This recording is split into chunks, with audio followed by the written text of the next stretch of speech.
I know most of my subscribers are here for alien content, and I've been lately trying to grow my channel in another direction. So that's why I'm doing this video for my subscribers. Let's talk about Alien from 1979, one of my favorite movies. Whenever I rewatch Alien, I always come up with new theories and ideas about this creature and situation our characters find themselves in. So I'm going to share this with you, and I will probably ignore a lot of the established lore and mythology that's already out there, because I just want to give you my perspective on Alien.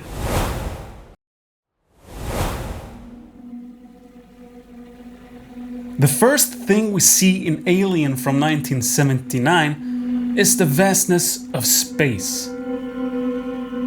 We'll linger quite a while on this shot, and after watching this movie many times over the years, it just recently struck me that right from the start this movie presents a Lovecraftian theme.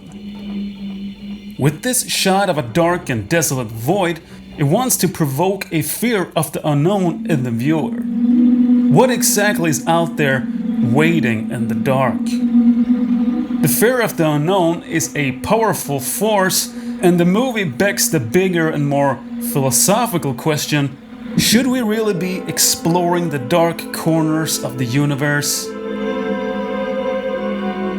This idea is absolutely fascinating to me. Picture trying to explain mathematics to an ant. We humans are the most intelligent creature here on Earth, but what about out there in the universe? There could be concepts, ideas, or life forms so complex and different and strange that we couldn't even start to understand it. Just like an ant trying to understand mathematics.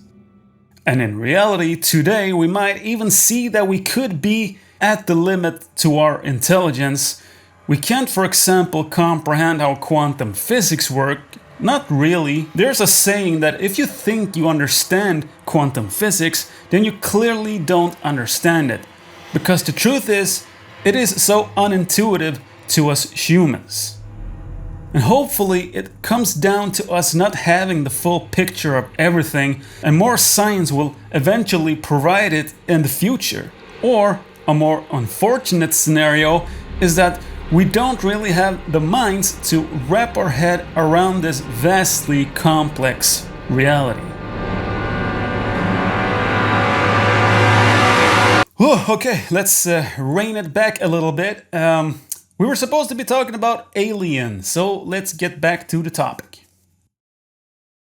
From a storytelling perspective, Alien is a quite unconventional movie in how we are introduced to our characters. Because we don't really know until very late in the film which our main character is. We have this close-knit group of people working together on this spaceship Nostromo, and the question starts to form when things go south: who is coming out of this nightmare alive? I wasn't around back in 1979, I wasn't even born yet, but I would love to hear people's reaction when they realized halfway into the movie that Ripley was the main character. I mean, was it a surprise? I've also noticed in the movie there's no typical petting the cat moment, which I find is quite refreshing. Well, okay, Ripley is actually petting the cat Jonesy in the film, so what am I talking about? This movie has an actual petting the cat moment. So, a petting the cat moment, which is a storytelling method, is usually done early in a screenplay, where you want the audience to sympathize with our main character right from the start. But in the beginning of Alien, we don't have anything like that. Take this dinner scene, for example. There's no heart-to-heart conversation between, let's say, Ripley and Lambert, talking about their hopes and dreams, about their family waiting at home, you know, showing a picture of their kids. All that obvious, sometimes kind of lazy screenplay writing, which doesn't really move the story forward. But instead we start caring for these characters by how we see them interact with each other, how they conduct themselves in their work environment. There's no fluff, it's so straight to the point. It's almost documentary style, adding to the realism. It's like we're there with them. But then very late in the film, we see Ripley starting to care for the cat. And that's the point where the movie is communicating that Ripley is our main character, it is her we're supposed to root for. I like that they did this, because to reiterate, this storytelling tactic really keeps you on your seat when you don't know who you're supposed to cheer for. Grid status. Okay. The movie continues with its Lovecraftian theme, where our characters go on a cozy little hike on this hostile planet and starts looking around, and we are presented with the idea of a curious human with a desire to explore and investigate unknown territories, and then ends up paying the ultimate price.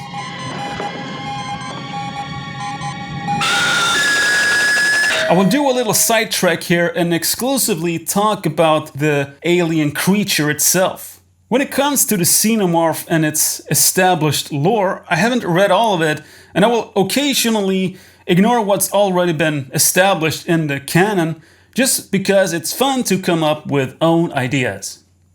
I think one of the reasons the Xenomorph is a perfect movie monster is because of each encounter with this creature in this first installment of the franchise.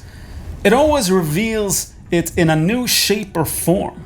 So what I mean is, it's first an egg, then it's a facehugger, followed by a chestburster, and then at last we see it in its huge, terrifying final form. This constant transformation keeps us as audience on the edge, never really sure what to expect next. We never really get a chance to get accustomed to it. If you only watch the first Alien and ignore the sequels, you might even wonder if that final form was truly the Xenomorph's ultimate shape. Maybe it would turn into something different given it more time.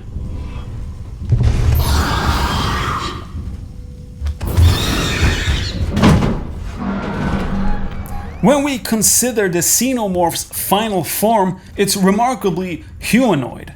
In other movies, this is often a letdown, at least to me. I mean, take Star Trek for example. Every alien out there is basically a human with different colored skin and some kind of protrusion on its head. And this is mostly done for budget reasons, of course. But in Alien, the humanoid form works so good because the creature emerges from Cain, a human. And this raises an intriguing question about the Xenomorph.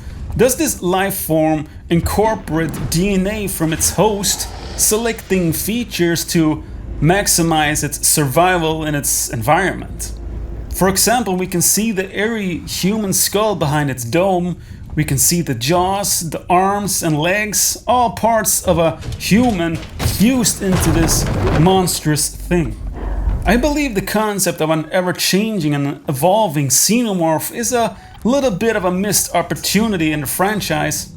Embracing this idea would not only stay true to the original movie, where we constantly see the creature developing into something new, but it also would open up for endless possibilities for new and interesting monster designs.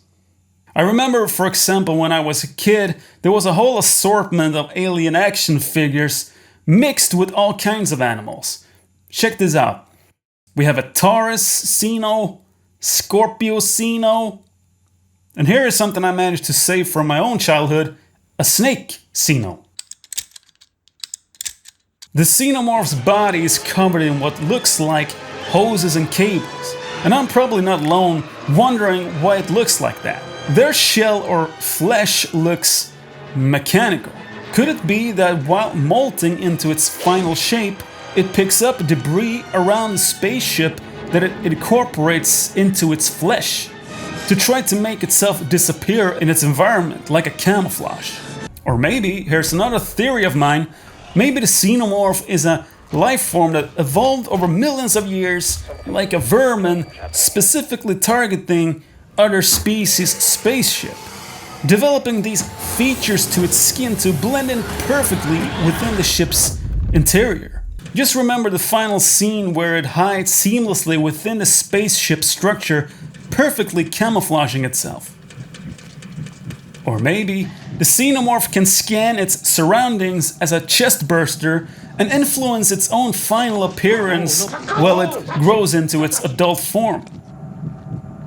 If this was true, imagine how it would look like in a jungle. Would it look completely different?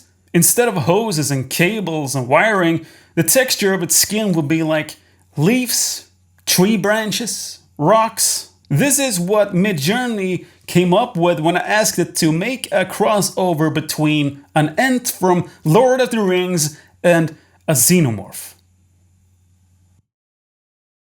I'm gonna leave the sidetrack now and go back to the movie.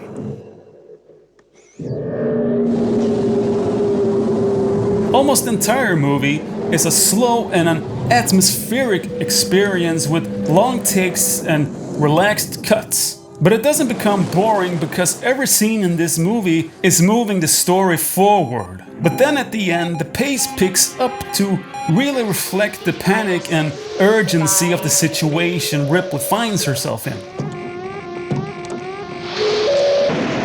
This shot here, when she's running blind into this dark corridor, always gives me the creeps. She needs to hurry, but just knowing that she might run into this creature, yeah, that is terrifying.